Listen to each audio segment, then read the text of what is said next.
me apasiona este tema del hombre nuevo. Es un tema muy anclado en el pensamiento de Ernesto Che Guevara. El Che es una personalidad histórica que pues, marcó mi vida como cubano, como joven, igual que Fidel. Más Fidel que el Che, porque vivió muchos más años y sus discursos pues, se convirtieron en escuelas de educación política y cultural. De hecho, voy a trabajar el tema hoy basándome en textos del Che y en textos de Fidel. Y bueno, y le pusimos el hombre nuevo y la dialéctica. ¿Por qué el hombre nuevo y la dialéctica? Yo no hemos dado un curso de dialéctica. Yo voy a hablar suponiendo que todos cuando yo digo dialéctica entienden lo que estoy diciendo cuando digo dialéctica. Evidentemente, pero sí quisiera aclarar algo. Cuando hablo de dialéctica, cuando hablo del cambio, del desarrollo, del cambio, de los procesos de transformación, que no siempre van hacia adelante, hay procesos de estancamiento y de retroceso en la dialéctica.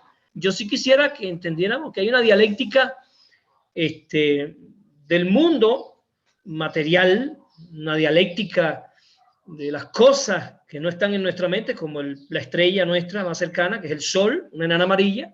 Y cuando asumimos el Sol dialécticamente, entonces comprendemos que el Sol nace, surge en un momento, está en un proceso de desarrollo, de cambio, de transformación, y evidentemente ese cambio y esa transformación va a llevar a que la energía del Sol pues vaya mermando y al final de su existencia se transforme en una enana blanca o en una gigante roja. Bueno, habría que ver, ¿no? ¿Qué va a pasar? No tenemos todas las explicaciones. Entonces, dialéctica, vivimos en un mundo cambiante, en un mundo donde el movimiento es eterno y el reposo es pasajero y relativo, ¿no? Entonces, no podemos entender el mundo pensando antidialécticamente. Sin embargo, el capitalismo nos ha educado con un pensamiento dogmático. Los observadores son dogmáticos. ¿Qué significa para mí un pensamiento dogmático? Voy a poner ejemplos, ¿no? Ejemplos con mucho respeto, pero quiero poner ejemplos de cómo nos educan el pensamiento dogmático. Bueno, existe el paraíso y existe el infierno. Ahí tienes un pensamiento dogmático, dicotómico. Si te portas bien, vas para allá, y si te portas mal, vas para acá. Y en definitiva, todo el mundo va para el infierno, porque en la dialéctica de la vida no es posible portarse bien todo el tiempo, ni no mentir todo el tiempo. En la dialéctica de la vida, pues tú le das un golpecito a un hermano, le robas un abuela, y vas haciendo cosas que te van construyendo como ser humano, y unas no son son un poquito reprobables, otras no, y alguna mentira dirá. Bueno, en la dialéctica real de la existencia de los seres humanos, los valores se van construyendo poco a poco, y mucho más si el ser humano pertenece a un sistema como el capitalismo, tan egoísta, tan meritocrático, tan mezquino, ¿no? Entonces, ¿quién en el capitalismo no se va a ir al infierno? Esa es una pregunta para discutir. Esa sería una pregunta para discutir. Bueno, es un caso extraño como el de Jesús de Nazaret, ¿no? En medio de aquella clase romana egoísta y nace aquel hombre puro, por supuesto tenía que ser hijo de un dios, porque si hubiera sido hijo de un romano, hubiese tenido los defectos de los seres humanos de la época romana, ¿no? Pero bueno, por suerte para nosotros, el modelo de Jesús es un modelo de un ser que vino de otro mundo, de un animal de galaxia, como dice la canción de Silvio, y entonces tenemos un Jesús fuera de época, ¿no? Y con valores totalmente fuera de época. Entonces, por eso quiero retornar a la dialéctica del hombre nuevo, por ejemplo. Si quisiéramos ver al México actual con la Cuarta T y AMLO y todo lo que quieren hacer, bueno, quieren transformar a un país, pero quieren transformar a un país partiendo de la noche más oscura neoliberal que ha educado a 130 millones de mexicanos en el egoísmo, la ambición, la construcción de un patrimonio, aunque haya que pasar por encima de otro. O sea, no estamos construyendo la Cuarta T desde un reservorio asépticamente moral, ¿no? Sino que apelamos a la moral del pueblo, sabemos que en el pueblo hay un reservorio moral, pero ese pueblo está educado por el capitalismo, también hay defectos. Entonces, por eso le puse el hombre nuevo y la dialéctica, ¿no? Para que entendamos que podemos tener por ahí un representantillo que nos deslumbró con su discurso y al ratito anda robando, ¿no? Y tenemos que decir, bueno, tenemos que asumir nuestra responsabilidad histórica. Decimos, bueno, tenemos un compañero de Morena que lo elegimos y está robando, pero ese compañero fue educado en el capitalismo y nosotros no tenemos un valorímetro, o sea, no tenemos un equipo que lo podamos tocar ahí. Voy a tocar a Víctor y decir, Víctor es el hombre puro, hay que votar por Víctor, Víctor es incorruptible. No tenemos cómo. nosotros saber que Víctor es incorruptible. Mañana le da un cañonazo de billete y Víctor se va para el PRI. No sabemos, camarada. Lo que quiero decir es que la dialéctica del hombre nuevo es asumir que estamos tratando de construir un ser que esté por encima de los defectos del capitalismo, partiendo del propio capitalismo, de la propia educación del capitalismo. Por tanto, no va a ser blanco y negro el mundo, desgraciadamente. Hay todo un diapasón de colores, hay toda una paleta de colores y el revolucionario tiene que asumirse incluso a sí mismo con los defectos que tiene, con los errores que tiene, con los defectos que comete. Una de las armas más poderosas de la derecha es el dogmatismo. ¿Por qué razón? Porque los conservadores, si AMLO se equivoca y tropieza, dice, pinche viejo tropezó, ¿ya vieron? Es un engaño, pinche viejo mentiroso, a cortarle la cabeza porque tropezó. Y entonces el otro dogmático, católico, apostólico y religioso que está educado dogmáticamente dice, pues sí, tropezó, es lo mismo de siempre, abajo AMLO. Nos convence porque no nos permiten entender que yo puedo ser un hombre transformando a México cometiendo errores. Y mucho más si hablo de Morena. No estoy hablando ni siquiera de un hombre, estoy hablando de más de 30, 40 millones de mexicanos tratando de cambiar el mundo y cometiendo errores porque parten de una educación capitalista y van llenos de defectos y aún así tienen el valor de enfrentarse a la historia y a sus propios defectos y luchar por un mundo mejor. Por eso es fundamental que entendamos que el revolucionario no es aquel hombre, fíjense lo que voy a decir, el revolucionario no es aquel hombre que lucha por una obra perfecta, por un mundo mejor, en condiciones ideales. No, no, el revolucionario es el hombre que aún sabiendo y conociendo los defectos de la obra que tiene y que está haciendo, es capaz de pararse contra todos los ciclones y decir yo muero por esta obra. O sea, frente a los errores de la Cuarta T y los defectos de la Cuarta T, con la conciencia de que esto es lo mejor que pudiéramos hacer ahora, entonces salimos a defender a la Cuarta T. Y cuando nos digan, pero ustedes esto y esto y esto, no, está bien, los asumimos, son defectos. Pero hay un defecto que no podemos cometer nosotros. Como decía Fidel, el revolucionario puede cometer todos los defectos. Puede el revolucionario vivir en todas las clandestinidades, menos en la clandestinidad moral. No podemos perder la moral.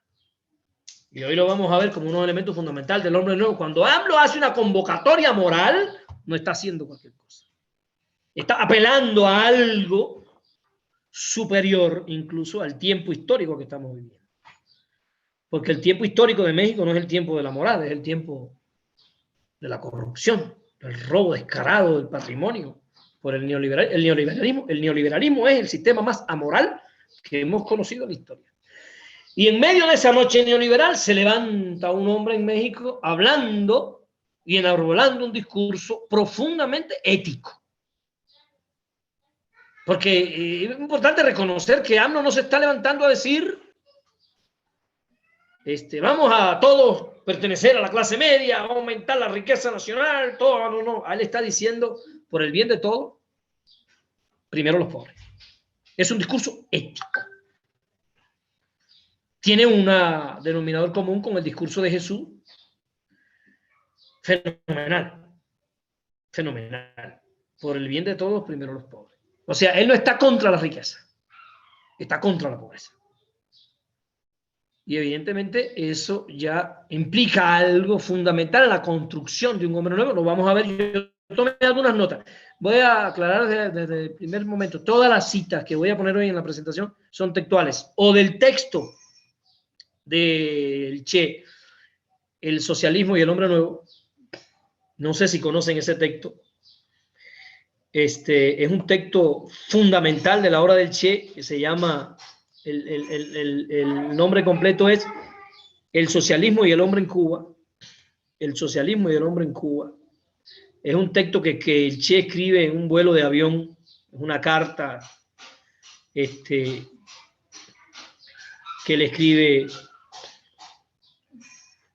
a Carlos Quijano, un editor de Marcha, un seminario publicado en Montevideo, donde él le había prometido hacer un análisis porque el capitalismo nos criticaba todo el tiempo que el socialismo es un sistema totalitario, y eso de totalitarismo lo que quieren decir los conservadores es que nosotros le arrebatamos el derecho al individuo de ser individuo y lo ponemos en función de la sociedad y nos olvidamos del ser humano en aras de construir un sistema, ¿no?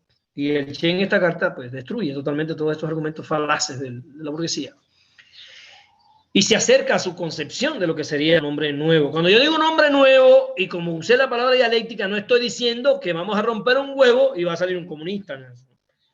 O sea, dialécticamente el hombre nuevo es el hombre capitalista, aburguesado, pequeño burgués y egoísta, luchando contra sí mismo en aras de la recuperación, de la emancipación de un país y de su propia persona. Hay que ver al hombre nuevo en el proceso de crecimiento dialéctico de nacimiento. Aunque parezca raro, el tule, aunque parezca increíble, el tule en algún momento fue una pequeña e indefensa planta que cualquiera en un arrebato de locura le pegaba el pie encima y lo destruía. Sin embargo, miren el árbol que soy. No llegó a ser así el tule en un instante. Fue todo un proceso dialéctico, pero tuvo debilidades enormes. Tuvo recodos y tiempos en el que cualquier tormenta lo rendía. Tenemos que ver a Morena así. Morena no es algo grande y fuerte. Morena ahora se está construyendo. Estamos pasando momentos peligrosos. Me voy a acercar al hombre nuevo, me voy a acercar. Si me permiten compartir, voy a compartir. No, yo con esto no puedo, por favor. Si vas a escuchar, escucha y no me interrumpa. Voy a improvisar una conferencia, ¿sí? Voy a compartir mi presentación, a ver si Víctor me permite por ahí. A ver cómo está esto, espérame. Creo que tengo que abrirla. Mi querido Víctor. Víctor, ¿sí me escuchas, verdad? Sí, se escucha. Víctor, te voy a pedir que ahora sí, necesito que me compartan las conferencias. Pero necesito que me compartan las conferencias, no las tengo, mis conferencias no las tengo. Mételas en un disco y tráeme. Es más fácil. Las envío, te las envío. Vamos a comenzar. Empecé hablando de la dialéctica. La dialéctica de las cosas, la dialéctica del cambio. Voy a comenzar citando que en enero del 59, cuando triunfa la Revolución Cubana, en el gobierno revolucionario, había varios miembros de la burguesía entreguista, incluso proimperialista. Porque a veces tenemos la tendencia a creer que se construye la revolución sobre sujetos puros que pasan por un filtro de la historia y ya llegan. No. Nada de esto es real. Nuestro primer presidente, Urrutia, fue un pequeño burgués, que incluso al poco tiempo de llegar la revolución al poder, tiene que renunciar porque no estaba listo él como persona individual para aceptar las transformaciones revolucionarias de la revolución cubana.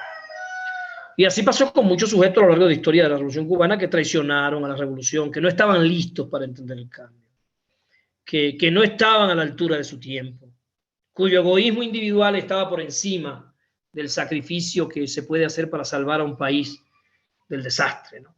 Por eso es importante reconocer, para los que me están escuchando, que en el momento actual Morena no está caminando con sujetos puros. Además de que no creemos en los sujetos puros. Sino que estamos caminando, la revolución no se hace, la transformación social no se hace con lo que se quiere. Esto que voy a decir es fundamental. El cambio social se hace con lo que se tiene. Y a veces lo que se tiene no es lo que se querría. Pero no podemos dejar de avanzar y transformar la sociedad porque no tenemos lo que querríamos. Hay que caminar con lo que tenemos. Y a veces lo que tenemos es un presidente con muchas ganas de trabajar y un gobierno priista en Oaxaca. Y alguien hubiese querido ver a AMLO enfrentado con el gobierno de Oaxaca o enfrentado con el gobierno de la mayoría de los estados que no eran gobiernos afines a la ideología y todo eso hubiese obstaculizado el proceso de avance. Por eso es importante. Yo le reconozco a este presidente que usted tiene una inteligencia, para mí es un hombre profundamente inteligente, que sabe ir avanzando según las condiciones que la historia le va dando, sin perder la fe, sin perder la esperanza. Él va avanzando. Mire, ahora en la última elección ya el hombre pues dirige más de la mitad de los estados de este país con Morena. Eso no es lo que tenía. ¿Qué va a pasar en 24? ¿Qué va a pasar más adelante? Bueno, hay que trabajar para eso. Por eso hablé de la dialéctica. Hay que ver la dialéctica del cambio. Hay que ver la transformación que se va dando, que no todo lo que tenemos es lo que se querría. Pero tenemos que hacer la transformación con lo que tenemos. Y aquí les tengo una cita del Che, que es fundamental. El Che, como se saben, era un estudioso asiduo de la filosofía. El Che concebía el aporte teórico como algo que podía y debía desarrollarse en función de la transformación de la realidad. O sea, no podemos nosotros amarrarnos a los conceptos del, por ejemplo, la teoría marxista, por poner un ejemplo, y querer agarrar la realidad y meterla en el concepto, y si ya no funciona, no. Como dice aquí, nuevos hechos determinan nuevos conceptos. Fíjense qué interesante. Tenemos que ir creando conceptos nuevos para nuevas realidades, pero incluso el Che deja claro, tampoco le podemos quitar nunca su parte de verdad a aquellos otros conceptos del pasado. No significa decir, pues ya no vamos a estudiar el capital, ¿no? Pues vamos a crear nuevos conceptos. No. Hay que llevar la dialéctica de las cosas. Tenemos que ser capaces de crear conceptos nuevos y tenemos que ser capaces de seguir trabajando con aquellas verdades que aún nos llegan del pasado en conceptos como plusvalía, como relaciones económicas, como la acumulación por desposesión. Son conceptos que nos aclaran, nos van explicando fenómenos que están ocurriendo hoy en día en México. Entonces, esto es un elemento que es fundamental. A ver, estoy improvisando una conferencia, ¿sí? Si ustedes empiezan a brincotear, y a mí se me van a ir las ideas. Váyanse lo que vayan a hacer y déjenme tranquilo. Porque yo no puedo una conferencia con ustedes ahí, haciendo señas y escribiendo. Vayan donde quieran. Ahora me dejan trabajar, por favor. A ver, ¿por dónde iba? Ya tengo una crisis familiar aquí con toda esta gente brincando aquí. Ya váyanse mejor. Vete con ellos. Quédate, pero señor, pero te callas. Entonces me voy. Adiós. Yo no puedo trabajar con ustedes aquí molestando.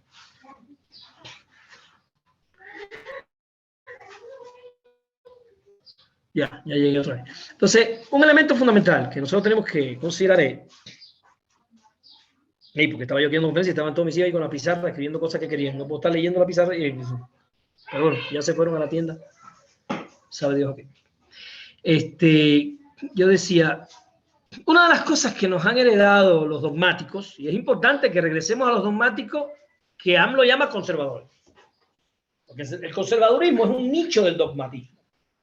Y el dogmatismo tiende a clasificar las cosas porque no asume el carácter historicista del marxismo, ¿no? Y entonces ellos andan, como dije ahorita, con una lupa, cazando los errores de Morena para, basado en eso, destruir un proyecto que es ético. Entonces es importante que concibamos esta idea fundamental. Si la convocatoria que nos hace el presidente es una convocatoria ética, porque además, frente al imperialismo, el modelo que debemos lanzar tiene que ser ético. No puede ser racionalista, no puede ser sacando cuentas económicas, como hacen ellos. Si la convocatoria a la que se nos llama es una convocatoria ética, cuando vayamos a discutir y a defender el hombre nuevo de la cuarta T, aunque usemos a veces los datos y digamos, bueno, miren, con los aeropuertos realmente logramos tal cosa. Bueno, miren, nosotros con esta política de austeridad hemos logrado ahorrar tanto. Ese cálculo es importante, pero la base fundamental no es cuánto ahorramos. El criterio fundamental es que nos estamos convirtiendo en políticos austeros, construir un hombre que sea capaz de tener la austeridad como criterio de su funcionamiento es fundamental. Al margen de cuánto logremos ahorrar o cuánto no logremos ahorrar. Pero evidentemente, para la derecha el monto es lo que importa. Y si hoy volvemos austeros y ganamos poquito, van a decir, tanta austeridad, mira nada más que lo que... Porque para ellos la ética no es el criterio de la construcción de una sociedad donde emerjan hombres y mujeres limpios, éticos. Con esto estoy diciendo que puede que económicamente no avancemos todo lo que se quería. Tenemos la crisis del COVID. Pueden venir otras crisis. Pero siempre podemos decirle con el argumento, pero tenemos un gobierno austero, limpio, ético, transparente, hombres decentes dirigiendo la nación. Es ganancia. Eso se lo podemos decir a Carlos de Mola, López Dóriga. Sí, pero son personas decentes. Ustedes no son personas decentes. Y es fundamental recuperar esto, porque a veces se habla del marxismo como una teoría economicista y se olvida, voy a poner una cita, y se olvida el carácter humanista del marxismo. Entonces, hay una cita aquí que dice, ¿quién ha dicho que el marxismo es la renuncia de los sentimientos humanos? Si precisamente fue el amor al hombre, a la humanidad, el deseo de combatir la desdicha del proletariado, el deseo de combatir la miseria, la injusticia, el calvario y toda la explotación sufrida por el proletariado. Lo que hace de la mente de Carlos Marx, lo que hace que de la mente de Carlos Marx surja el marxismo, cuando precisamente podía surgir una posibilidad real y más que una posibilidad real, la necesidad histórica de la revolución social de la cual fue intérprete Carlos Marx.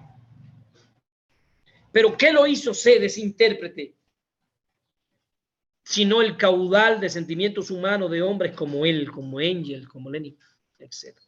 Entonces, pueden decir lo que quieran, las críticas. Yo he discutido con mucha gente, el socialismo real, de los rusos, con todos los errores, tal, cometieron graves errores. Pero no podemos olvidar, el primer país del mundo donde las mujeres realmente llegaron a sus derechos fue la Unión Soviética, no fue Europa como se quieren pintar las feministas europeas.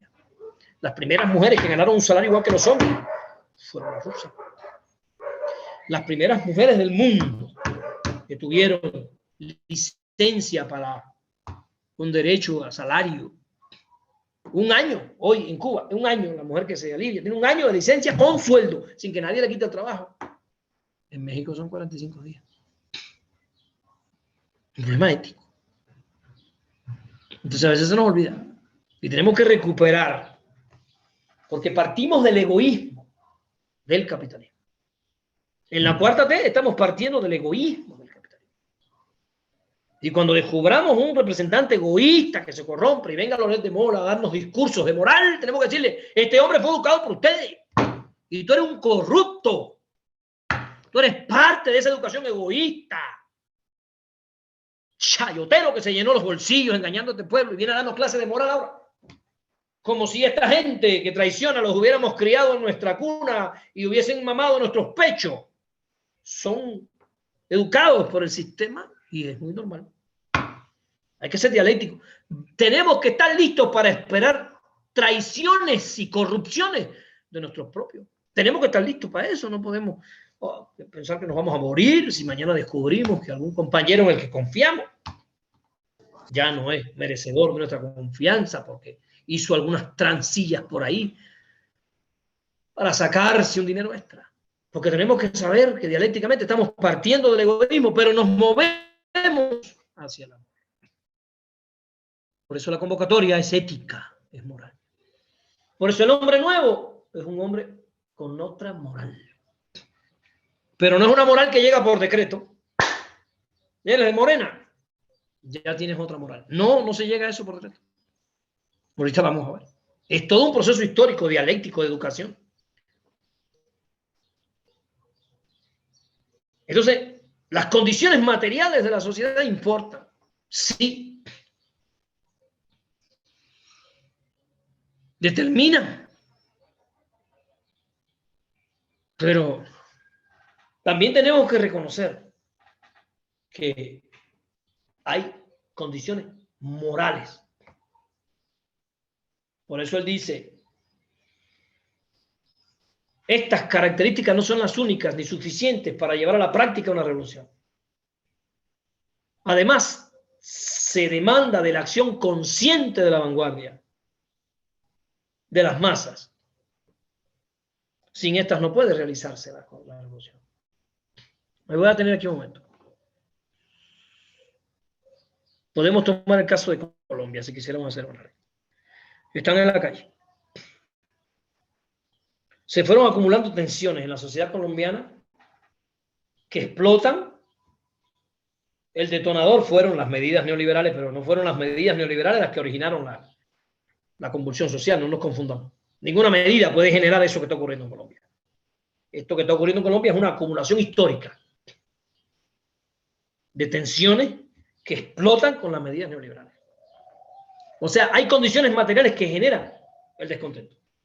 hay condiciones materiales que impulsan a la gente a hacerlo. Podemos decir que en México el paquetazo de medidas neoliberales de Peña, los gasolinazos, etcétera, todo el cúmulo ese de medidas para aumentar la riqueza de una minoría a costa de la explotación de la mayoría del pueblo mexicano, fue un elemento fundamental en la derrota del prianismo en las últimas elecciones. Podemos decir que la gente estaba harta de las banalidades de Peña y su familia, de las banalidades de Calderón y su familia, de las banalidades de Fox y su familia. Esto ya era un programa televisivo más. No, aquellas mujeres arregladas al estilo novelas de Televisa. La gente estaba harta. Eso no significa que la gente tuviera conciencia de la sociedad que queremos construir. Hoy en día hay mucha gente que está con Morena, pero eso no significa que tengan conciencia de hacia dónde queremos ir. Hay gente que está sacando cuenta de su casa y dice, pues yo quiero en 3 años mejora la salud. Y ahí nos critica la derecha y dice, ¿cuántos muertos van? Si no disminuyen los muertos, esto no sirve. Adiós, Morena. Yo quiero un presidente que logre que el COVID no mate gente. Porque el pensamiento conservador que no entiende la dialéctica social y así manipulan al pueblo, porque ¿qué tipo de pensamiento tiene el pueblo? El pueblo tiene enojo, tiene una inteligencia natural, pero es fácil de engañar, no nos confundamos. Nos han engañado históricamente muchas veces. Entonces, un elemento básico en el hombre nuevo es la conciencia,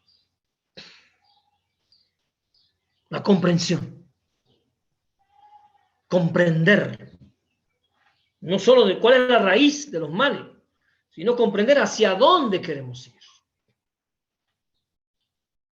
Bueno, sí queremos ir a una sociedad mexicana donde una pandemia no haga los estragos que hizo hoy. Sí, pero ¿cómo vamos a lograr eso? Bueno, tenemos que desprivatizar los servicios de salud. Tenemos que quitar este seguro médico neoliberal que nos impusieron. Hay gente que no entiende de qué se trata. Para instalar un seguro universal humano que se ocupe de todo. Para eso necesitamos avanzar hacia una sociedad más justa. Hay gente que piensa que la gente se muere del COVID por la mala política de gobierno de la Cuarta T. No, la gente se muere del COVID porque las injusticias acumuladas por el sistema capitalista neoliberal amputaron las posibilidades de una sociedad de enfrentar una situación como esta de manera más o menos exitosa. Preguntas elementales. ¿Por qué México no puede producir sus propios medicamentos? ¿Por qué no teníamos nosotros la cobertura médica suficiente para atender el país? ¿Por qué todos estos centros médicos sin terminar? ¿Por qué de todas estas compras de vacunas a empresas privadas a precios irrisorios? Esas son preguntas que tenemos que hacer. Entonces, hasta ahora he dicho 2 cosas. Primero, el amor, el humanismo del proyecto para poder construir un hombre nuevo. Y el segundo elemento que dije fue la conciencia. Y van a escuchar mucho en los textos nuestros la conciencia de la vanguardia, porque sí hay una vanguardia. Hay sujetos que van delante, de luz larga, que ya se prepararon, que entienden y tienen que ir educando a otros. Cuando digo conciencia, estoy hablando de conciencia histórica. Saber quién es el verdadero enemigo histórico. Eso es un elemento básico. Segundo, conocer el despojo. El despojo de la tierra, de los recursos, de los saberes y de la voluntad. Son diferentes formas de despojo. Una de las formas más drásticas de despojo y menos visible, porque comprendemos el despojo de la tierra, comprendemos el despojo de los recursos, las mineras no son nuestras, Las minas están en manos de capital extranjero. Más de la mitad del país pertenece a capital extranjero. Nos quitaron el agua, la siderúrgica, los ferrocarriles, nos quitaron todo. Ese despojo es fácil de ver. Pero nos despojaron de los saberes, el epistemicidio. Es más difícil de ver. Porque el despojo de los saberes no solo implica, como a veces algunos camaradas piensan, reconocer que somos anahuacas y reconocer los 7.000 años de cultura que hay detrás de la colonización y reconocer que éramos una cultura científica. Hoy hay algunos que dicen que la ciencia es un problema. No llegamos del teocintle al maíz jugando a las canicas. Detrás de eso hubo al menos 3 cosas. Observación, experimentación, sistematización. No llegamos a producir en Chinampa jugando a las canicas. ¡Ay, qué casualidad! Mira lo que descubrí, que bueno, no. Hubo observación, experimentación, sistematización. No llegamos a construir todas las pirámides. Somos el país que más pirámides tiene, más altas. Jugando a las canicas. Mira que se me ocurrió, pongo una piedra aquí y otra arriba, a ver si sale. No. Detrás de eso hubo un desarrollo de la arquitectura y la ingeniería poderosísimo. Ahí están, llevan siglos moviéndose, no se caen. A ver qué edificio puede reclamar derecho de haber sido construido por ingenieros que hicieron construcciones que duraron milenios, ya no siglos, milenios. Se trata de eso ahí. Y cuando estudian las construcciones originarias, están ubicadas según la posición de los astros en el cielo. Eso implica al menos 3 cosas: observación, anotación, sistematización y generalización. Hicimos un calendario porque ya conocíamos, éramos capaces de entender el ciclo del movimiento de la Tierra, la posición de los astros, la dialéctica de la vida. Pero no solo recuperar la conciencia, recuperar eso es importante recuperarlo. Saber que no somos mexicanos. Mexicano es el término por el que se nos conoce en el mundo. Pero yo soy un anahuaca, taíno, que me llama cubano. O yo soy un zapotecano, que mi pasaporte dice mexicano. Yo soy un mixtecano. Reconocer de dónde vengo, mi cultura madre. No solo se trata de eso. Cuando hablamos de conciencia, no solo se trata de eso. Lo digo, lo repito, porque hay camaradas que hablan de recuperar esa historia, que es importante, pero que solo con esa historia nosotros pudiéramos enfrentarnos. No, eso es falso. Porque ya fuimos eso y fuimos colonizados por el colonialismo español. Esa historia, esa conciencia hay que recuperarla para la identidad, pero junto a ella hay que recuperar la conciencia de la dominación capitalista. En los 300 años de colonia, la dominación capitalista ahora. Reconocer al imperialismo, al capitalismo, al neoliberalismo, como los verdaderos enemigos, no solo de nuestra nación, sino del mundo. Que tenemos que superar este sistema. Reconocer que este sistema puede producir mucha riqueza, pero es éticamente un error. Pueden producir muchos celulares, muchos televisores, muchas naves cósmicas, pero éticamente es un desastre. Un sistema que genera tanto pobre, tanta despauperación, tanta miseria. No puede ser un sistema válido éticamente para salvar la humanidad. Por eso hasta ahora dije, hombre nuevo, primero la parte ética, el amor y la ética, y ahora estoy hablando de la conciencia. La conciencia. Entonces, para Marx, que Marx veía, por supuesto, eso nadie lo va a discutir, veía al comunismo como un estado de liberación del hombre. La propuesta de Marx era llegar a un estado de iguales, le llamó comunismo. Hoy en día mucha gente no quiere oír hablar de eso porque el capitalismo nos ha sembrado un montón de prejuicios, no sabemos ni siquiera lo que es. Pero esa sociedad de iguales, si le quiere llamar comunal, no la puede llamar comunista. Pero para Marx era fundamental lo siguiente: no solo había que resolver las contradicciones económicas del capitalismo, sino había que lograr que el hombre fuera conscientemente el actor de la historia. Eso implica conciencia en el hombre nuevo. O sea, ya no vote por Morena porque es una propuesta ética superior al capitalismo. O porque AMLO moviliza mis neuronas y su discurso. Porque estoy hastiado, ¿no? Ya yo voto por Morena. Porque mi proyecto de ser humano, mi conciencia histórica me hace comprender que necesitamos una sociedad éticamente superior que pueda salvar el mundo, la naturaleza y al hombre. Sin esa conciencia como parte del proceso de la cuarta T, no va a haber liberación. Entonces estoy diciendo que la cuarta T se tiene que convertir en una escuela política, una escuela histórica, una escuela cultural, artística.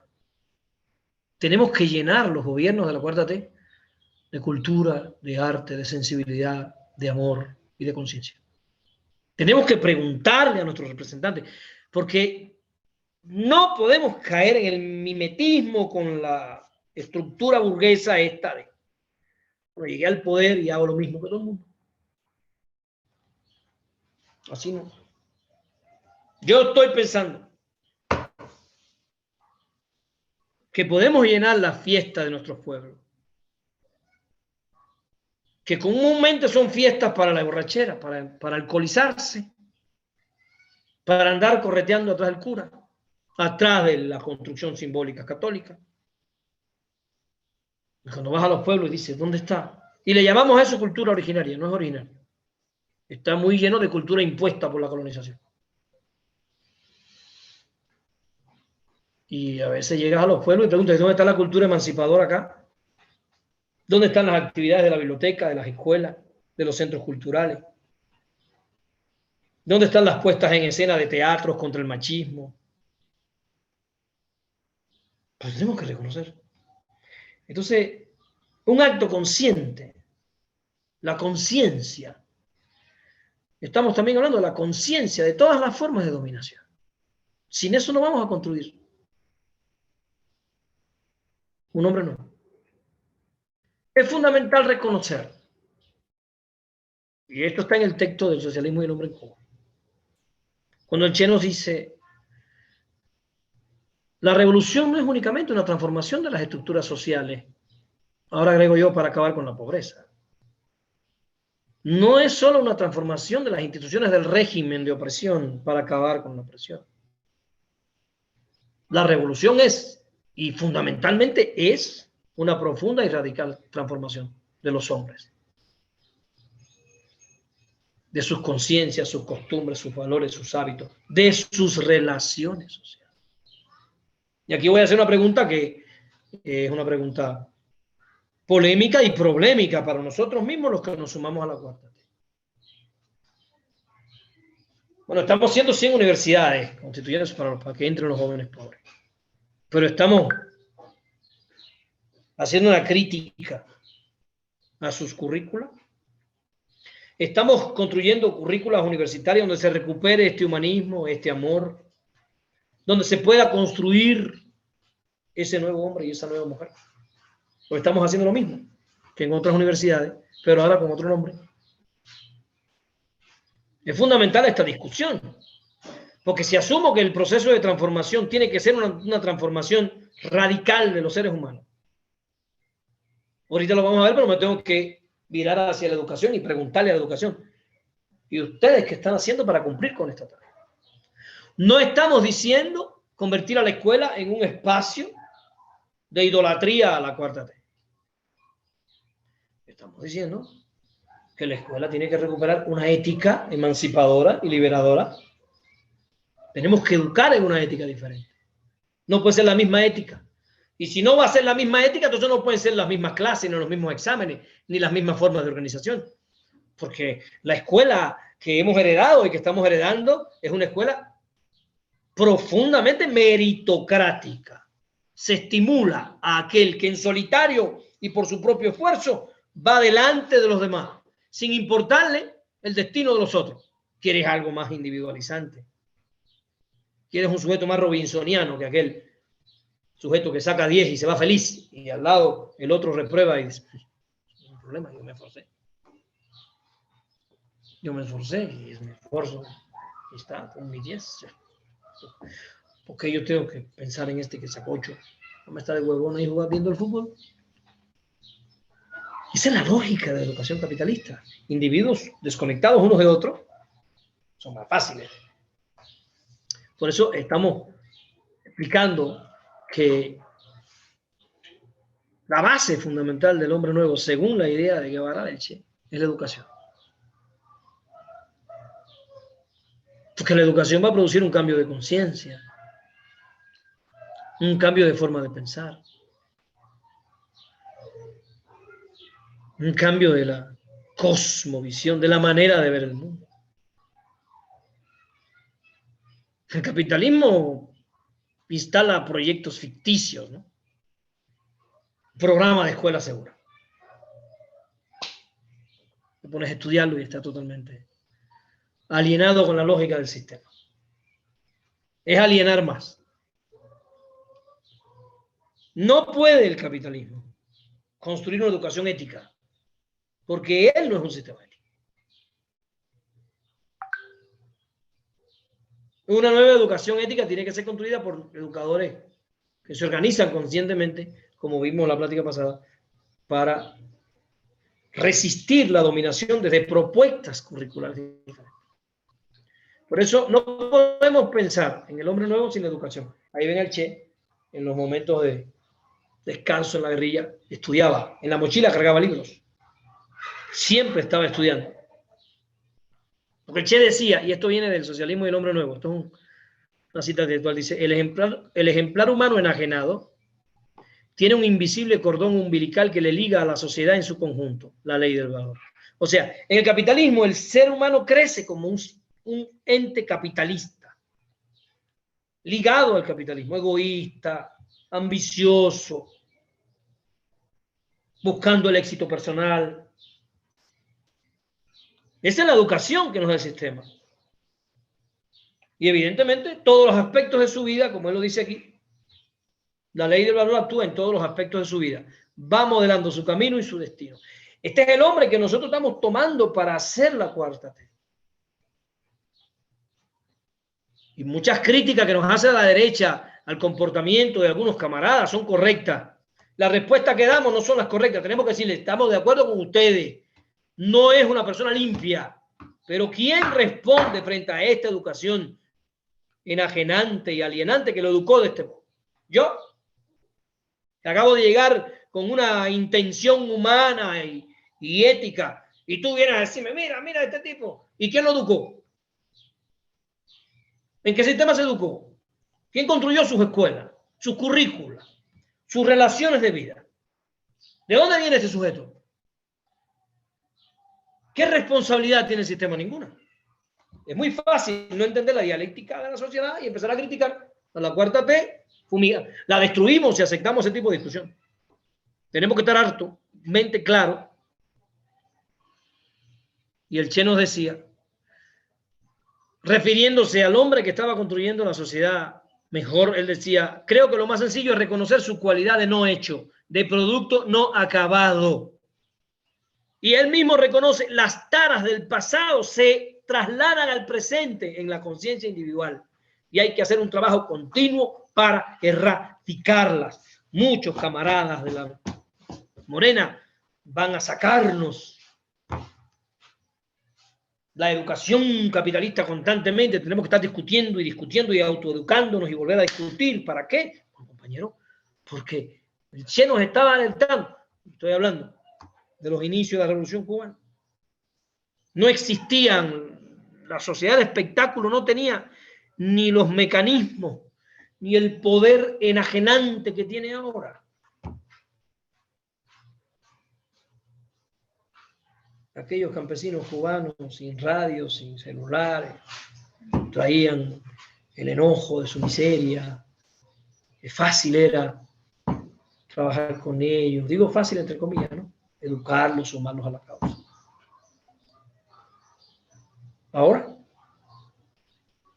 con estas televisoras de 50 y tantas pulgadas, todos los días, Laura Bozzo, El Mañanero, Bob Esponja, el fútbol, María Desamparada, Mi Dueña, quién sabe cuánta madre. ¿Usted cree que ahora es más fácil? Ahora es más difícil, porque tienes una población totalmente entretenida, acostumbrada al entretenimiento, que disfrutan el entretenimiento, lo buscan, pagan porque los entretengan, se van al cine, pagan porque les mientan, viven en un mundo que no existe y salen del cine sintiéndose los héroes porque ganó su equipo de fútbol. Nunca habíamos conocido una sociedad con tanta capacidad de enajenación como la sociedad actual. Frente a eso, la cuarta T tiene un reto inmenso.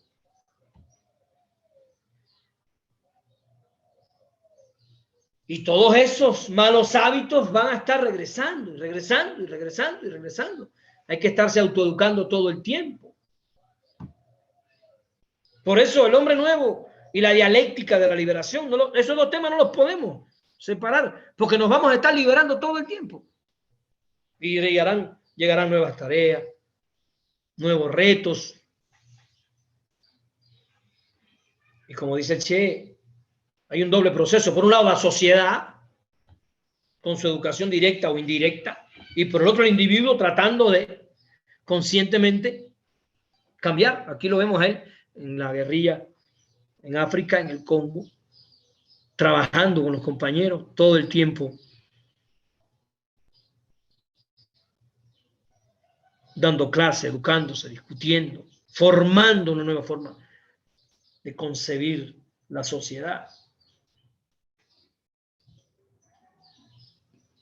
Entonces, voy a decir algo aquí que es fundamental, compañero, a la hora de discutir con Lore de Mola, con López Dóriga, con toda esta banda de chayoteros.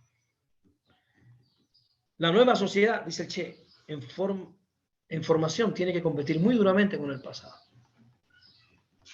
La cuarta T no solo está compitiendo con una nueva manera de hacer el gobierno.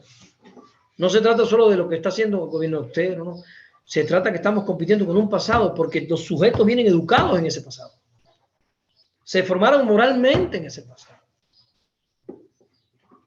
Y entonces la tarea educativa es fundamental, ardua, permanente.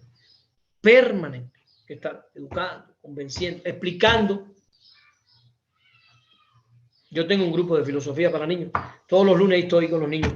No tomen, no consuman chatarra. Están destruyendo el medio ambiente. Estamos acabando con todo. A veces parece un chiste ir. No, una coquita, sí, pero una coquita que se hizo destruyendo el agua y un plástico que después va a destruir el medio ambiente. La única opción que tenemos de salvar al mundo es construir una persona que diga, yo no entro en eso. Yo realmente quiero ser congruente con mi forma de pensar. Bueno, eso lleva tiempo. Eso lleva tiempo, compañero. A veces vemos compañeros muy conscientes que dan conferencias y que quieren realmente transformar a México y ahí en la mesa tienen una Coca-Cola delante de todos. Y este hombre. Ahí tiene el producto más simbólico del capitalismo destructor, alienante. Y la tiene ahí, pero compañero tiene ya su hábito. Necesita su coquita. Entonces tenemos que entender, oye, ven acá y poco a poco ir hablando, construyendo otra nueva forma de pensar.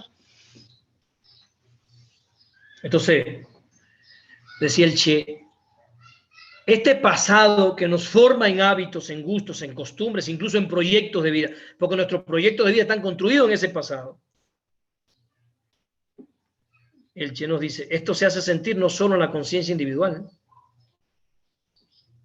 en la que pesan los residuos de una educación sistemáticamente orientada al aislamiento del individuo, como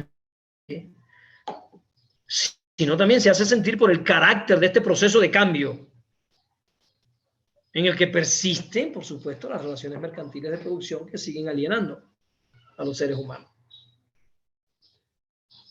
Y entonces nos dice Che, y oigan esto, de ahí que sea tan importante elegir correctamente el instrumento de movilización de las masas. Ese instrumento debe ser de índole moral. Por eso yo pienso mucho en el Che cuando yo oigo a Andrés Manuel López Obrador, ese excelente presidente que ustedes tienen, que él dice no robar, no mentir, no traicionar. Es un instrumento moral. AMLO moviliza al pueblo de México con herramientas morales. Tenemos que lograr que todos los que lo siguen, todos estos diputados, representantes que están siendo elegidos a la sombra del fenómeno AMLO, se den cuenta que la capitalización del voto es por una cuestión moral.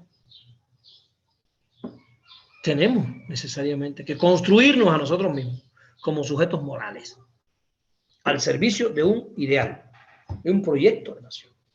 Si no, no vamos a entender de qué se trata. Y es fundamental. El Che nos decía, es fácil potenciar los estímulos morales cuando hay una crisis. Lo difícil es mantener la motivación, buscar herramientas, en palabras de él, desarrollar una conciencia en la que los valores adquieran categorías nuevas.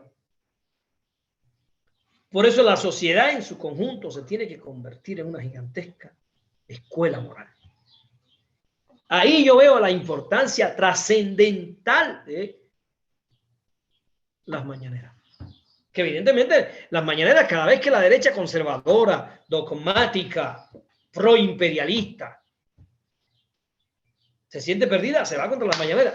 ¿Por qué odian tanto a la mañanera? Porque la mañanera es, en primer lugar, una escuela política. Una escuela de conciencia histórica y además una escuela moral. Porque el primer ciudadano de este país, el presidente, se para ahí con respeto a responder las preguntas que les hacen, con respeto, hasta las preguntas más tontas, él las responde con respeto. Respetando siempre a la persona que le pregunta. Sus ofensas más terribles, llamarle fifis, conservadores, neoliberales y egoístas. Y ellos brincotean cada vez que él dice eso, diciendo que los están atacando, que no hay libertad de expresión, porque la derecha burguesada, conservadora, que asesinó a Jesús, si le dicen asesina, pues me pone el grito en el cielo. Si le dicen asesina por Atenco, Tlatelolco, Aguas Blancas, Nochistlán, juegan el grito en el cielo. Si les dicen corrupta y ratera, pues Dios mío, no hay libertad de expresión. Si le dicen chayotero lo de Mola, por Dios, me están ofendiendo. Aunque es un chayotero, pues, cumple con el criterio de la definición. Quieren obligar al presidente a no decir la verdad, porque la verdad les arde. Pero él dice, no mentir, no robar, no traicionar. Y si no voy a mentir, le voy a poner el pan y el vino. La verdad en sí es revolucionaria. Por eso es importante, en la construcción esta que estamos viendo, lo concebimos como hombre nuevo, tenemos que concebir la propuesta ética de la Cuarta T como una propuesta educativa, no como un proceso solamente político. Y todos los representantes morales tienen que darse cuenta que son educadores populares. No se pueden ver como representantes políticos que van a poner a sentarse allí en una silla a levantar la mano si sí, si no. No, se tienen que concebir como educadores. Personas que cuando están en el micrófono frente a cámara aprovechen todos los espacios para educar al pueblo en la racionalidad, en la ética, en el debate de ideas.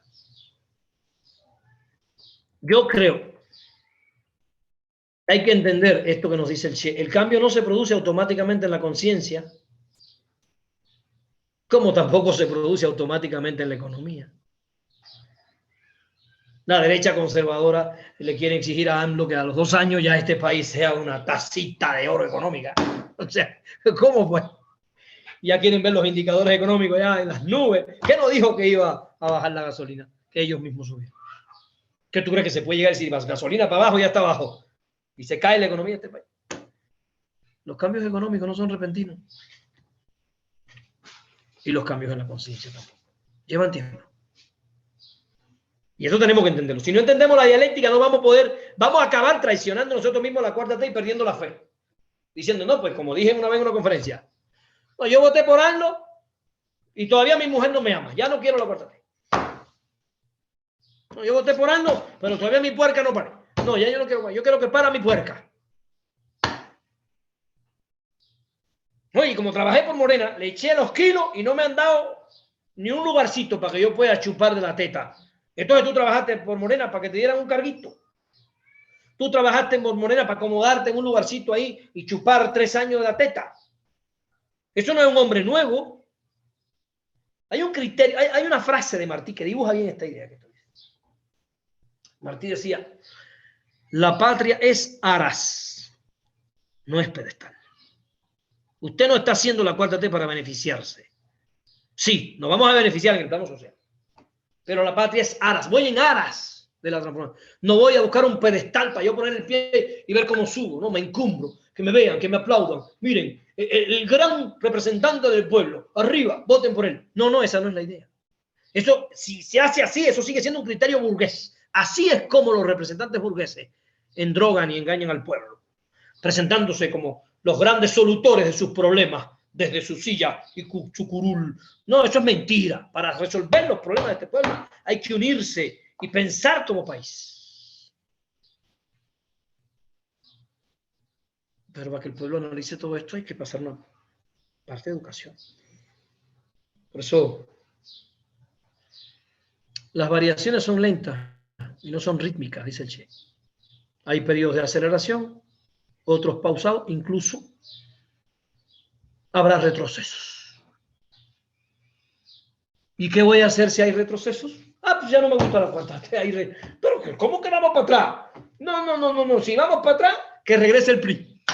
Si vamos para atrás, que regrese el PAN. ¿A dónde vamos? Por eso el término dialéctico se lo puse. Como dice el Che, esto tiene un Che. Hay aceleración, hay periodos de pausa e incluso habrá periodos de retroceso, donde no se observen las mejorías inmediatamente, donde parezca que las cosas van más mal. Para esos periodos necesitamos la conciencia para entender lo que está pasando. Si no, nos vamos a quedar solos. Ahora bien, es fundamental que la cuarta T entienda. Cuando digo cuarta T, digo nuestra idea de transformación social. No me refiero a uno u otro individuo, sino cuando yo diga cuarta T en esta plática, estoy hablando de nuestra idea de transformarme. Hay que entender el papel fundamental de los maestros. Esto es una frase de Fidel Castro. Refiriéndose a estos temas de la construcción de la revolución en condiciones difíciles. Esto es un discurso del 97. Estaba Cuba en pleno periodo especial. Él dice, ahí tienen los maestros un papel decisivo y cada vez más importante. Sin la educación recibida, sin la hora de la revolución en estos años, se refiere fundamentalmente a la educación, el socialismo no se habría podido sostener en Cuba. La independencia no se habría podido sostener en Cuba. Está diciendo en el año 97. Ya se había derrumbado el socialismo de Europa del Este en el 89. Y luego nos dice, ahí está la prueba. No fue un lujo la cuestión de la educación en Cuba. Y entonces dice una de las frases que yo considero más trascendental para este tema. Dice el comandante en jefe, sin educación no hay revolución posible. Sin educación no hay socialismo posible.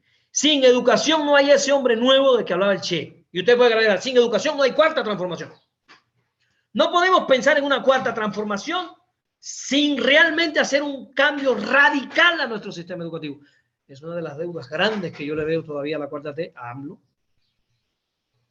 que se han hecho cambios cosméticos al modelo educativo de Peña Nieto.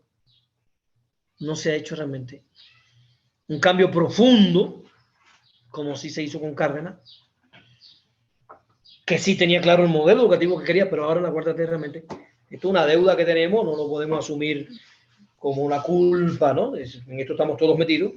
Es una tarea que está por hacer, que tenemos que trabajar duro para que se haga. Cuidado mío. Pero en mi opinión es fundamental que se piense que la mañanera sola no se puede convertir en el momento educativo de la cuarta T. Es que mirar hacia la educación y decir la herramienta fundamental para que la cuarta T se mantenga cuando ya no esté AMLO, cuando es la educación. La escuela. Eso es fundamental. Y por último, para cerrar ya, para que no se crea que el hombre nuevo es algo raro, un animal de galaxia, como dice la canción de Silvio. No, el hombre nuevo no es un animal de galaxia. Ya el hombre nuevo está en México.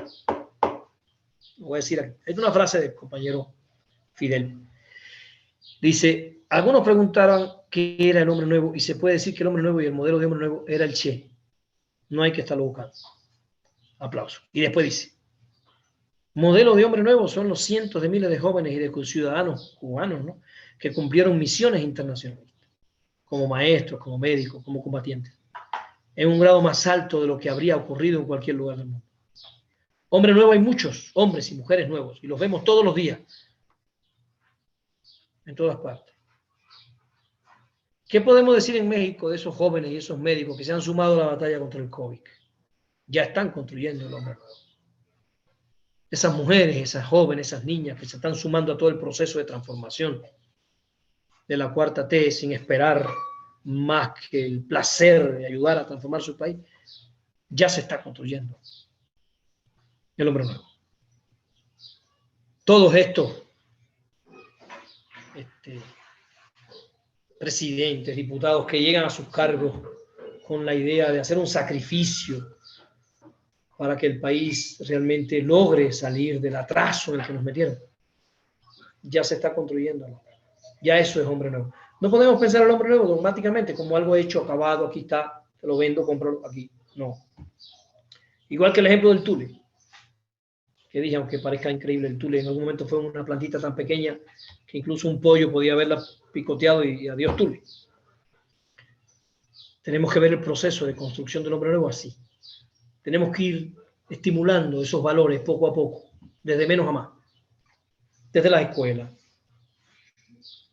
desde los hospitales, desde los centros culturales, desde los propios procesos de gestión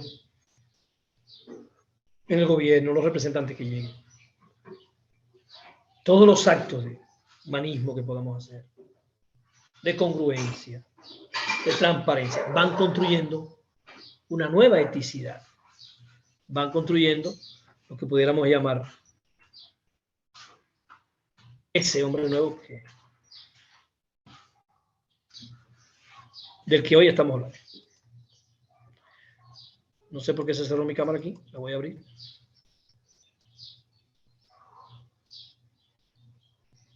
Listo.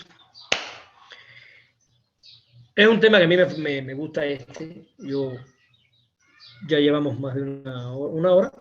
Los dejo para que ustedes hagan sus preguntas, sus análisis. Tienen la palabra, los escucho. Sí, compañero Miguel, muy buena exposición. Es un tema que se te facilita y que lo expones de excelente manera. Pues queda abierto el espacio para los compañeros que tengan preguntas. Yo tengo aquí una pregunta o dos preguntas, pero quiero dar paso a los compañeros que deseen hacer algunas preguntas. Compañero Vicente, licenciada Mara. Yo digo, hay una pregunta nada más. Si no hay discusión.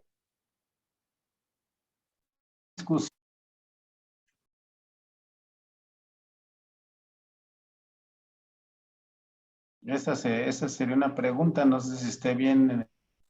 Yo dejé de escucharte completamente. No escuché nada de tu pregunta, repítela. Que si no hay discusión, si no hay discusión, no hay dialéctica. A ver,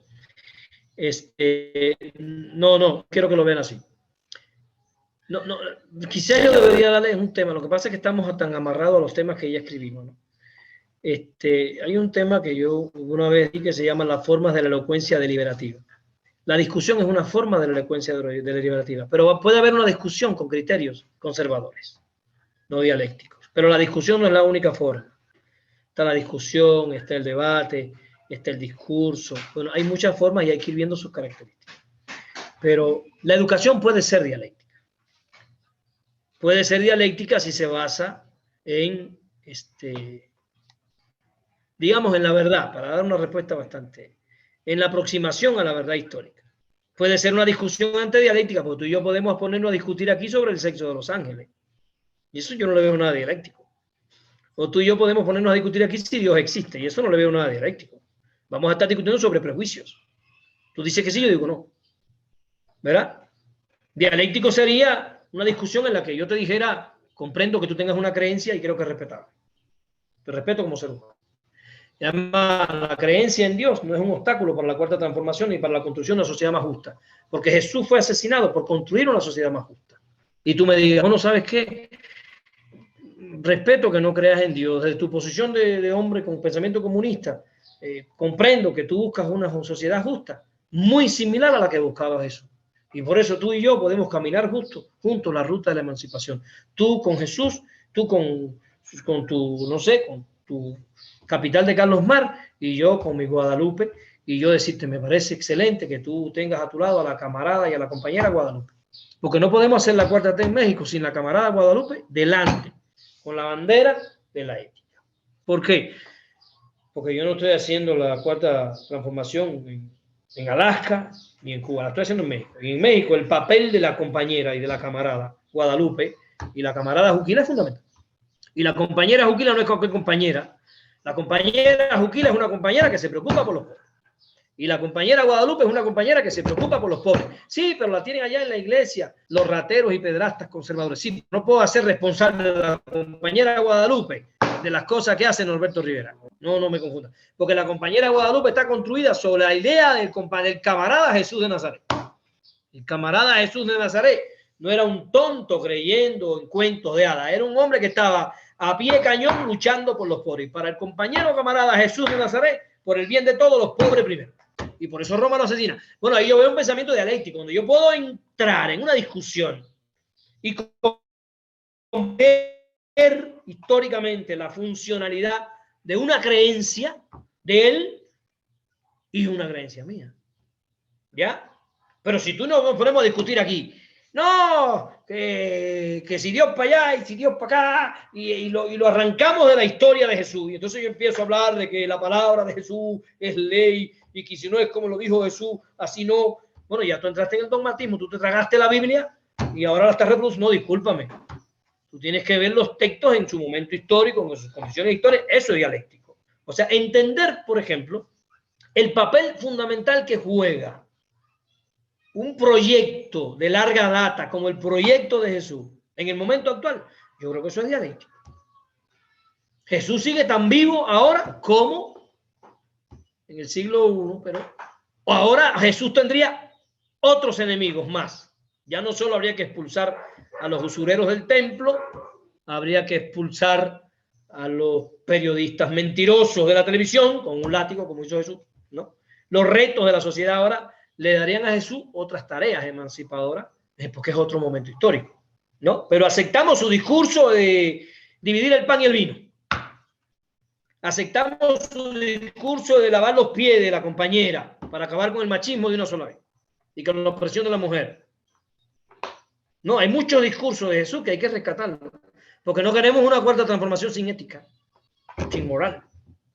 Bueno, para mí esa sería una discusión dialéctica, no basada en dogmas atemporales que pretendan decirnos los mandamientos de la tabla son para siempre y no importa el tiempo histórico, esto es eterno. No lo creo así.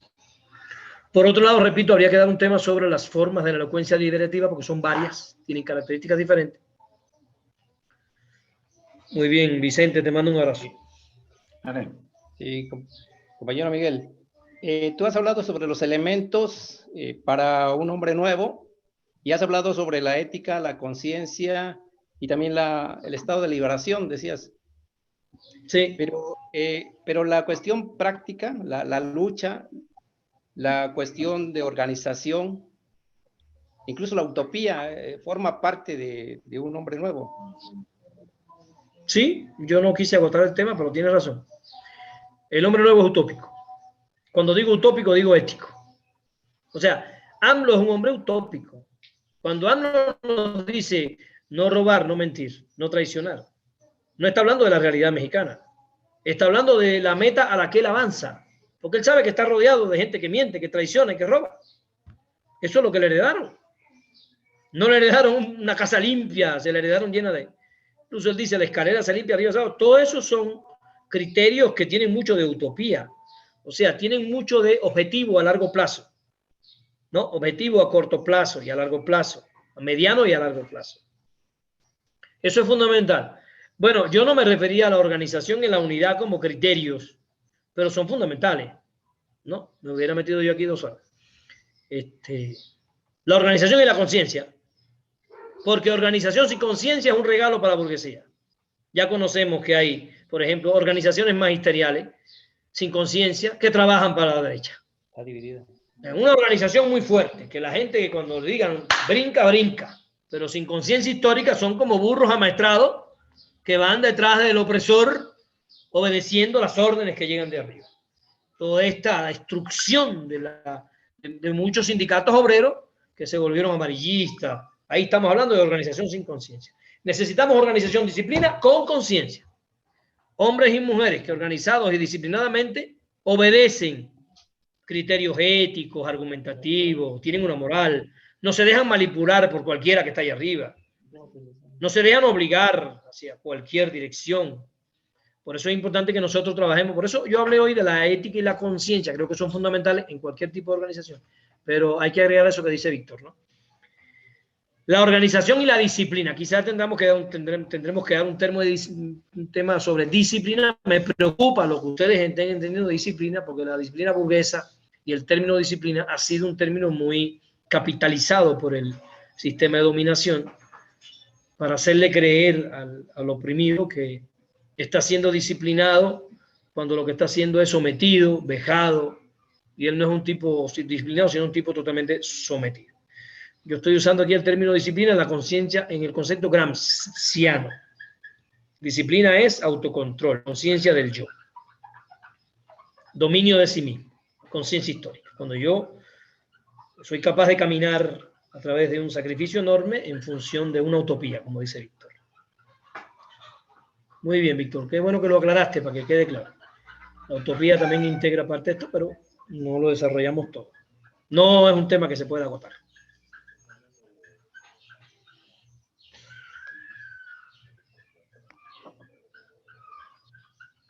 Sí, ¿alguna pregunta, compañeros? Arquitecto Juan Alfredo. Buenas tardes, todo bien, todo bien. Bastante elocuente la información y creo que el hombre imperfecto de alguna manera se manifiesta, aunque los principios son básicos en cimentar la conciencia de la sociedad, aunque en realidad no existe una sociedad perfecta, pero se construye en los términos de principios. Es mi aportación principal. Muy bien, Juan Alfredo. Primero es importante dejar claro esto. Usaste una palabra que nosotros tenemos que usar con mucho cuidado y con mucha economía, la palabra perfecta. Voy a dar 2 argumentos. Hay que usarla con mucho respeto. Decía Rabindranath Tagore, un premio Nobel hindú que a mí me gusta mucho, decía Tagore, el peor enemigo de lo bueno es lo perfecto, no es lo malo. Cuando quieras moverte hacia la perfección, vas a destruir la obra. Uno de los argumentos de la derecha mexicana es usar criterios de perfección con Morena. Contra AMLO y contra Morena nos destruye, porque realmente nosotros no podemos, por buena que sea la obra, movernos hacia un criterio personal. La obra va a llevar la condición humana, como tú mismo dijiste, ingeniero. El hombre es imperfecto. Entonces, construir, y no vamos hacia una sociedad perfecta. Queremos construir la sociedad más justa que podamos construir hoy. Hay que entenderlo. Entonces, en el 2024 habremos logrado mayores espacios de justicia, pero no vamos a haber logrado toda la justicia. Vamos a haber logrado mayores espacios de lucha contra la pobreza, pero seguirá habiendo pobreza. Esto es una batalla histórica contra el tiempo y contra una clase política proimperialista que no cede ni regala victorias. No se confundan. El dinosaurio no se va a su cueva a llorar su derrota. Se pone a tejer traiciones, a tejer todo lo que necesite para volver a ganar. No piensen nunca que el priismo está acabado. Como algunos dicen, vamos a acabar el PRI para siempre. No, cuidado, cuidado, cuidado. Y no piensen pensar nunca que llegar a la victoria es estar en un espacio. No, mira, voy a hacer una parábola. que define muy bien esto. En la Biblia aparece un pasaje que a mí me gusta mucho, que es el pasaje de David contra Goliat. David, carente de fuerza y de posibilidades, se enfrenta a un Goliat fuerte, con todas las posibilidades a su favor. Pero lo que a veces no analizamos es que David se enfrenta a Goliat con un arma ética. No se enfrenta a Goliat porque él cree que va a ganar. Él se enfrenta a Goliat porque su valor ético le impide rendirse en esa situación.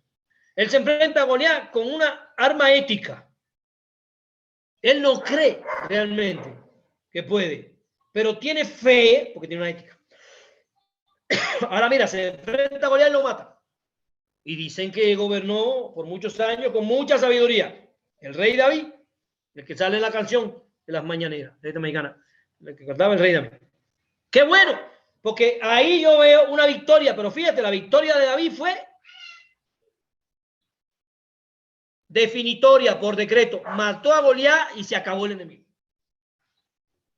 La historia no es tan simple. Esto es un pasaje bíblico que hay que verlo como pasaje bíblico, pero la realidad de la vida, Cuba derrotó al imperialismo en el 59 y lo tuvo que volver a derrotar en el 60 y lo tuvo que volver a derrotar en el 61, 62 y en el 2000, porque el imperialismo sigue vivo y cada vez Goliat tiene mejores armas. Si Cuba fuera David y el imperialismo fuera Goliat, estamos repitiendo el mismo pasaje una y otra vez cada año. Y cada año el pinche Goliat tiene mejores armas, mejores herramientas, mejores condiciones. Nos cierra posibilidades económicas, nos aprieta el cuello para que no podamos respirar, no nos permite vender nuestros medicamentos. Y ahí se para otra vez David, hinchemar, y vuelve a ganar. La historia es así. Así va a ser con la cuarta T. Cada año tal vez sea más difícil para la cuarta T. Si pierden la fe en la utopía, si pierden la esperanza en sus valores, esto se va a bolina. Esto no llega a ningún lado. Si estamos pensando que la cuarta T llegó a puerto seguro y ahí no va a haber malhechor que pueda violarla, ahí no va a haber malhechor que pueda pagar porque por entrar por una ventana a tener sexo no autorizado, cuidado, caballero. El enemigo histórico no muere de una vez. Esto es una batalla de larga data, de largo aliento. Hay que formar hombres y mujeres en la cuarta T que tengan la capacidad de saber que van a dedicar toda su vida a construir una victoria que nunca va a estar consumada. Nunca. Fidel nos dijo en un discurso, Fidel nos dijo tantas cosas antes de morirse, como diciendo, esta gente hay que dejarlos claros. Dijo, mira, voy a decir dos cosas que dijo. Una cosa que dijo fue, a la revolución solo la podrán destruir los cubanos. Entonces dejó claro que podemos destruirla. No dijo que era indestructible. Los cubanos pueden destruir la revolución. Apenas quieran. Esto se acabó. Y dijo otra cosa. La inteligencia colectiva es mucho más importante que la inteligencia individual. Nunca pongan la revolución en manos de un sujeto. La revolución tiene que estar en manos del pueblo, en manos de la gente. Y fíjate, lo está diciendo un tipo, un hombre que dedicó su vida entera a la tarea. Y desde una humildad, a veces la gente no conoce, la gente no tiene idea de él. Para el pueblo cubano, la dimensión que alcanza este sujeto de Fidel Castro, después que muere, Raúl nos lee cuáles fueron sus últimas indicaciones. Y es asombroso cuando Raúl nos dice que el comandante, su deseo último era que ninguna calle, ningún edificio, que nada en Cuba llevara su nombre, que no se le hicieran estatuas ni retratos oficiales. Tú vas a Cuba y no hay nada que se llame Fidel Castro, ni un retrato de Fidel Castro, ni una estatua de Fidel, nada de eso en Cuba. Porque él dijo, no, ya yo hice lo que me tocó, me fui. Por eso, cuando lo van trasladando hacia su descanso final, la gente salió a la calle con un cartel que decía, yo soy Fidel. O sea, el problema de la revolución cubana no es que Fidel se murió, es que yo soy Fidel. Y la gente salió con, yo soy Fidel, los niños, yo soy Fidel. Fidel soy yo. Esa es la fuerza. Cuando deja la tarea en pueblo que dice, no nos vamos a arrodillar porque no queremos vivir de rodillas. Y mira que después de la muerte han hecho de todo. Trump hizo de todo para hundir a aquel pueblo y nada. No tienen cómo. Ahora eso hay que construirlo en la cuarta T. La cuarta T capitaliza la figura de AMLO, primero porque AMLO es un sujeto moral. Hay que entender esto. La fuerza de AMLO está en su moral como individuo congruente, transparente. Un tipo que no tiene cola que le pisen, como fue toda la vida Fidel Castro, sin cola que le pisen. No es fácil destruir un revolucionario cuando su ética es indestructible. Por eso un revolucionario puede aceptar cualquier clandestinidad, menos la clandestinidad ética. A veces vemos a algunos representantes de Morena por ahí con una ética dudosa. Yo no me quejo y le digo a la gente, no, yo sigo apoyando la Cuarta T. ¿Por qué? Porque yo entiendo que no tenemos un etígrafo que diga este sí, este no. O sea, tenemos que irnos con el sujeto que tenemos. Y hay quien me dice, pero viene del PRI. A ver, en este país todo el mundo viene del PRI. O sea, para no venir del PRI aquí hay que tener 15 años. ¿Eh? Porque el PRI era un partido hegemónico. Y el que no viene del PRI viene del PAN. Que el PRD se crea en el 89. Antes del 89, ¿qué es lo que había aquí? Entonces yo no puse esos criterios. Yo puedo tener un sujeto que venga del PRI.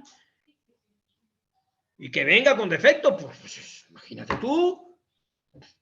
Y entonces se va educando en la Cuarta T. Va a haber unos que van a educarse, que van a aprender. Otros se van a corromper. Eso va a pasar. Hay que estar listo para eso. No podemos tener corazón de pollo, ¿no? Cuando alguien nos traiciona, ¡ay, me traicionaron, me voy a morir! ¡Ay, tranquilo! Que hay que tener corazón de David, pues, nos traicionó. Sácalo y pon otro. La obra es más importante, la obra no se para. Tenemos ahí un montón de pueblo para escoger. Y si nos vuelve a otro, lo quito y pongo otro. Y si el otro traiciona, lo quito y pongo otro. Lo que no voy a dejar es de tener esperanza. Fe. Espérenme, déjenme conectar esto. Estos son temas fundamentales para discutir porque la derecha cada vez que tenemos un camarada que traiciona nos hace un daño, porque a veces no discutimos estas cosas, ¿no? Y hay gente que el corazón se le vuelve de pollo y ya se quieren morir, ¿no? Y yo tengo un compañero que viene aquí y dice, ¿y tú crees que esto funciona? Y mira, ahí tienen a esto. No quiero mencionar nombre, porque no quiero que ahorita me quieran pinchar aquí y sacar del país. Pero yo me conozco el nombre de una pila de representantes morena que no sirve por un carajo. Pero es lo que teníamos a mano y la revolución se hace o el cambio se hace con lo que se tiene, no con lo que se quiere. Yo quisiera tener ahí en la Cámara de Diputados 300 Che Guevara, 200 Jesús de Nazaret y 400 Madre Teresa de Calcuta. Pero yo no tengo eso. Eso es lo que yo tengo. Yo lo que tengo es el hijo de la cucaracha que se casó con el conejo y tuvo un conejo ahí y me la tengo que jugar y decir tira para conejo o tira para cucaracha. No sé, hay que jugársela. O sea, digamos una liga ahí de efecto, virtud, y poco a poco se va construyendo. ¿Y cuál es el criterio para avanzar? El criterio ético. ¿Cuál es el criterio para continuar construyendo? Criterio ético.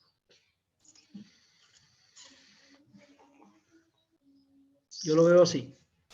¿Alguna otra pregunta, compañera y compañera? Aquí ya yo tengo el pueblo aquí. Y nada más, a ver, nada más para... Izquierda, sí, nada más para complementar. Por supuesto, la gran parte de los políticos y la mayoría vienen del PRI, pero no todos vienen del PRI, ¿eh? Porque a partir de los 70, digamos, unos ya nacieron con la represión y comprendieron lo que era el PRI, jamás estuvieron en el PRI, pero bueno, sí, cierto, la gran mayoría, sí, de los políticos sobre todo. No, y el 68 produjo mucha polarización, muchos jóvenes se fueron a la guerrilla cuando vieron aquellas barbaridades, ¿no? Y entonces hicieron una vida ya en la izquierda o fuera del PRI. Sí. La otra cuestión es no, se movieron a PRD. Sí, a PRD. Que después nos traicionó y tuvimos que crear Morena. Vaya, y tienen un ejemplo de la dialéctica de la historia, ¿no? Sí. Bueno, y lo otro es que el hombre nuevo, a lo mejor también lo correcto sería, más que el hombre nuevo, la sociedad nueva, el pueblo nuevo, el proyecto nuevo. Sí, somos de la idea que las personas son transitorias y son también vulnerables, pero el proyecto o lo que está sustentado en el pueblo tiene mucho más posibilidades de perdurar, es decir, la construcción. Por eso el texto del Che se llama... Sí. El texto ese se llama El hombre nuevo y el socialismo en Cuba. Porque en el texto él va moviéndose del hombre individual a lo social, de lo individual a lo social. Va viendo eso que estás diciendo y alertando, Víctor. Tengo la transformación social y el sujeto individual. Pero fíjate, Víctor, hay un momento en el que el sujeto individual juega un rol fundamental. Por ejemplo, la victoria de Morena en la elección pasada. Cuando ya no teníamos una sociedad con la conciencia, digamos, ética para moverse en contra, pero teníamos un sujeto que en el plano de sujeto individual era capaz de movilizar resortes históricos y resortes populares que lo llevan a la victoria. Y ahí reconocemos entonces el papel del individuo en la historia. No podemos dejar de pensar que realmente el individuo que fue Zapata, Villa, Morelos, sí como individuo tuvieron un papel fundamental. Porque pudieron capitalizar, y entonces aparece lo social. Porque Zapata representaba angustias y demandas sociales, no las inventó él. Detrás de Zapata había todo un pueblo, ¿no?, levantándose con él, que veían en el discurso y en la lucha de Zapata sus anhelos representados. Lo mismo pasa con AMLO. El sujeto individual con una sociedad detrás. Pero ese pueblo que vota por él ve en él representados sus anhelos, sus esperanzas, sus deseos. No podemos prescindir del sujeto y no podemos prescindir de la sociedad. Hay que ver la dialéctica. Ambos polos. Yo, si hoy no lo dejé muy claro, me disculpan, ¿no? Porque yo me fui más hoy al su individuo, porque dije yo, ¿no? Pero lo que dice Víctor nos alerta sobre algo fundamental. Hay que ver la dialéctica entre el individuo y la sociedad. Porque al final el individuo muere, pero la obra perdura en este nicho social que es capaz de anidar esa esperanza, esa ética, esa utopía y mantener la lucha. Porque si se nos muere AMLO y esto se acaba, ya, imagínense ustedes, estamos perdidos, ¿no?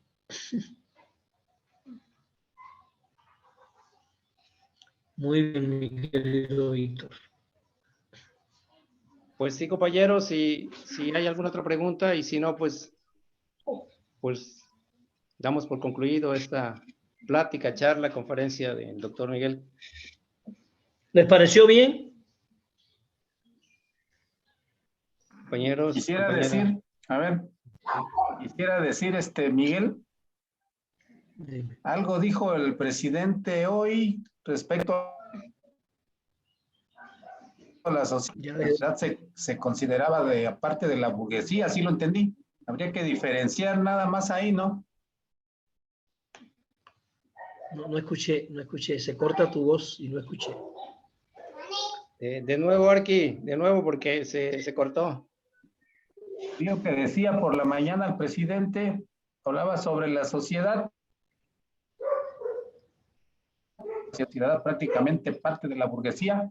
Había que diferenciar eso nada más, ¿no? De lo que es sociedad. Me volví a quedar sin escucharte, se cortó tu voz y la parte más importante de la pregunta se quedó fuera. Escríbela si quieres. Te digo que por la mañana el presidente de sociedad estaba considerada prácticamente a la burguesía y había que diferenciar esa parte, ¿no? Ese término de lo que es sociedad.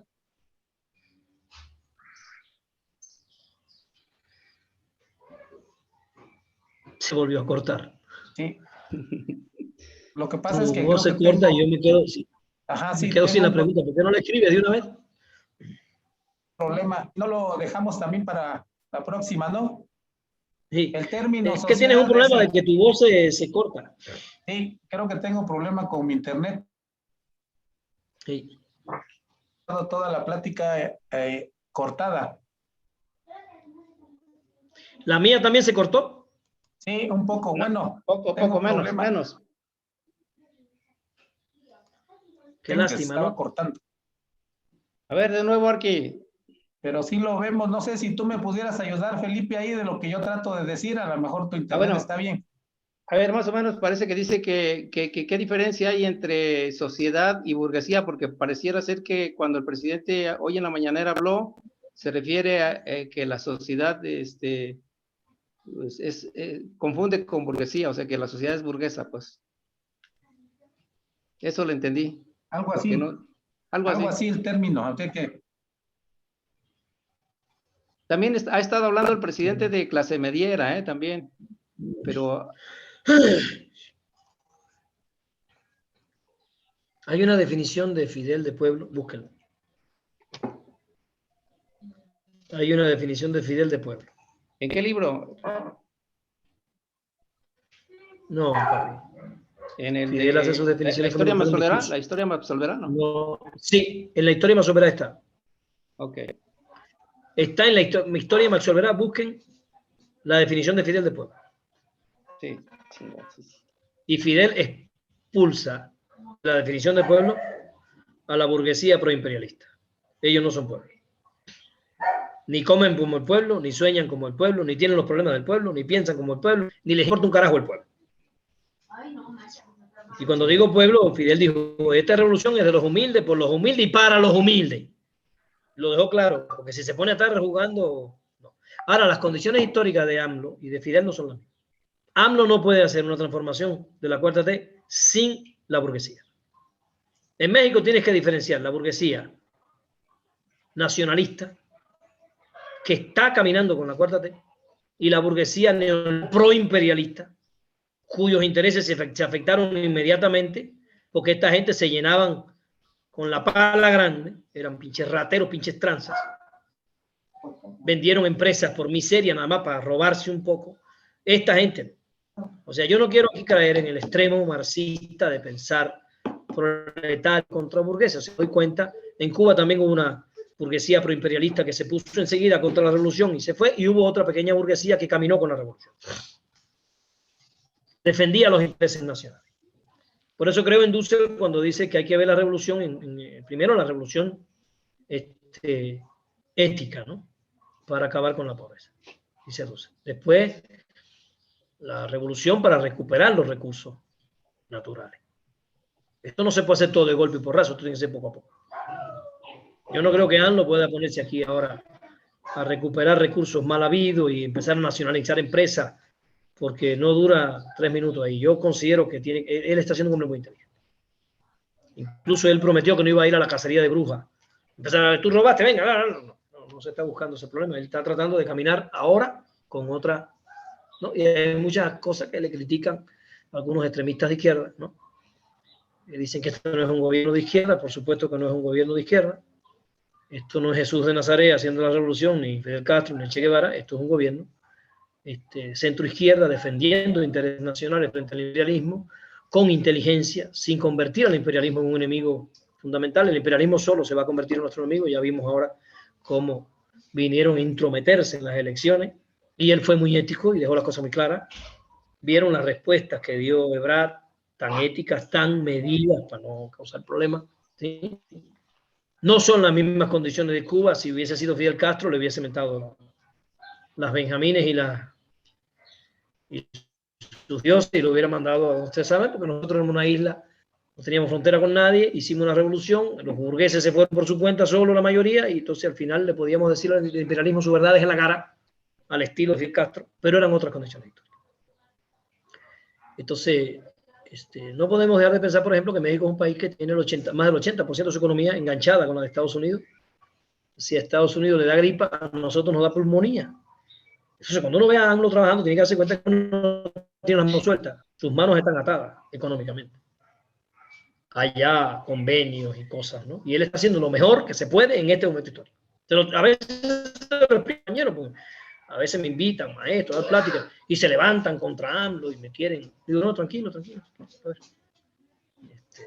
Hay que ser dialéctico, hay que entender cuáles son las condiciones que el hombre tiene para trabajar. El hombre no tiene las condiciones ideales. Encima viene el pinche COVID y le da económicamente en la madre a toda una cosa hermosa que venía caminando. Y nos mete en una crisis terrible, y aún así se ha ido todavía avanzando en la velocidad que se puede. Y el pueblo, fíjense qué interesante, con la prensa extranjera en contra, con la prensa nacional en contra, con muchas empresas en contra, con el pinche COVID dándonos en la madre, con la economía hecha triza por el COVID, y la gente se lanzó en masa a votar por él. Eso nos da una idea de que se capitalizó, realmente se está capitalizando la conciencia popular, no es cualquier cosa. Ahí sigue Televisa, TV Azteca, y dando, y la radio, aquí en Oaxaca tú pones una radio y es hablando mal todo el tiempo. Todo el tiempo. Y aún así Oaxaca se fue con AMLO. Tenemos que darnos cuenta que hay un pueblo que está despertando, poco a poco. recuperando conciencia, comprendiendo. Y voy a decir otra cosa, para que no nos dejemos engañar. Una parte importante de la conciencia de este pueblo está llegando a través de la mañanera. ¿Qué otro representante de Morena, diputado, ha concebido un proceso educativo como que está educando más AMLO que el Fijón con todo su movimiento? Que por supuesto, bienvenido el Fijón, a mí me encantan, ¿no? Como están trabajando ellos y con su lógica, y con Paco Ignacio Taibodo, me encanta lo que están haciendo, porque eso es parte del proceso de concienciación. Ahora te pregunto, Víctor, para ya meternos en la revolución. Aquí en Oaxaca, ¿quién está haciendo algo así? Nadie. ¿Qué diputado, qué representante se ha dado cuenta que necesitamos crear un canal de YouTube para educar a Hay los que morenistas? proponerle a Neri las mañaneras. Sería ideal que este hombre hiciera que no se llamen las mañaneras, Bueno, que se llamen no sé, buscar un nombre originario, sí. ¿no? Las Calmecac oaxaqueñas, un nombre que se ajuste a nuestra cultura histórica racional, ¿no? La Calmecac crítica de Oaxaca. Vamos. O crear una Calmecac digital, o proponerle, bueno, vamos a crear una Calmecac donde intelectuales oaxaqueños puedan ir pasando y dando temas, donde el pueblo de Oaxaca pueda decir, a ver, cabrón, me voy a sentar aquí a aprender, en vez de estar viendo chingado fútbol y pendejadas que nos tienen alienados y enajenados a todos. Pues yo quiero sentarme aquí a escuchar y a debatir. Puedo no estar a favor, no estar en contra, pero se me mueve la neurona y el pensamiento, se me despierta, pues. Porque tampoco aquí estamos idiotizando a nadie para discutir un argumento. Pero ¿qué presidente municipal ya se creó su espacio? No, cabrón. No, estamos entendiendo la idea esta de que sin educación no va a haber cuarta. Entonces, cuando termina su mandato, andan correteando a ver qué chingados se les ocurre, qué chingados inventan para que no pierda Morena. Cada vez que vengan elecciones vamos a estar con el susto, no preparamos al pueblo para que el pueblo decida con conciencia, sin estar leyendo el letrerito, ni viendo el peinadito o el discursito. No, que importa un carajo a mí los discursos del PRI y PAN. Yo me voy con Morena, porque ya yo entendí que la lógica de esto es, me emancipo porque me emancipo. Bueno, para que ese pueblo empiece a pensar así, tenemos que hacer escuelas populares. A trabajar en serio, con todos los municipios de Oaxaca, en serio. Empezar a crear espacios culturales. No los tenemos. Estamos nosotros aquí fajados tratando de hacer cosas. Poco a poco.